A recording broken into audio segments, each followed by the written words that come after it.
بيك يا اخوي. الحمد لله. تشتغل هنا؟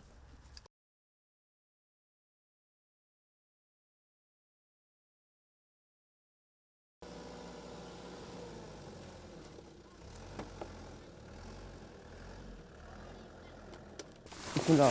بس خلوا والله احنا عايشين على الزباله، والله ما عندنا غير هالزباله، والله احنا لو عندنا راتب والله عندي عطل بطل ما اجي هنا. والله احنا بس عندنا راتب، بس راتب، لو عندنا راتب كان ما جينا هنا، هاك عايشين الله على الزباله، يوم ياكل يوم ماكو. والله لو عندنا كان جينا هالزباله بربك من يجي على الزباله هذه؟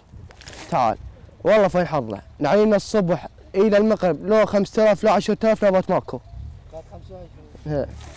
والله يا خالي هاك ها الزباله، والله اكيد الناس تجي تضحك علينا تقول انت الشغل من الزباله، هو شغل مو عيب الحمد لله، بس ناس تقول انت الشغل من الزباله.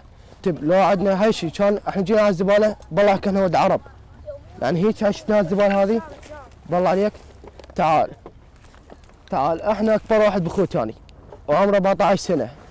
تعال والله وطالب هم طالب ومن المدرسه ومن الشغل، يعني الله وكيلك ما لحق، حتى بطلت من المدرسه، بطلت من المدرسه عايش اهلي. يعني بربك واحد يشتغل بهالزباله، يعني بالله واحد يجي يضحك علينا، يعني ليش؟ هو شغل الله الحمد لله، الله معطينا رزق، بس هذا يجينا واحد يضحك على الزباله هذه، والله حتى هو كله شغل الله، بس الحمد لله والله عندنا راتب كان والله ما يجي.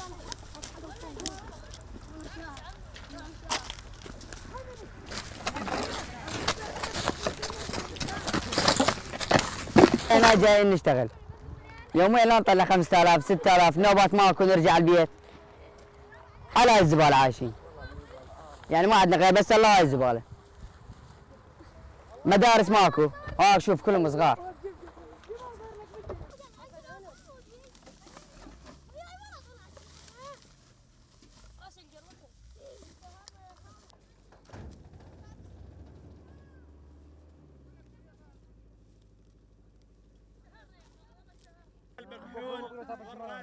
وعدنا البترول بس صوب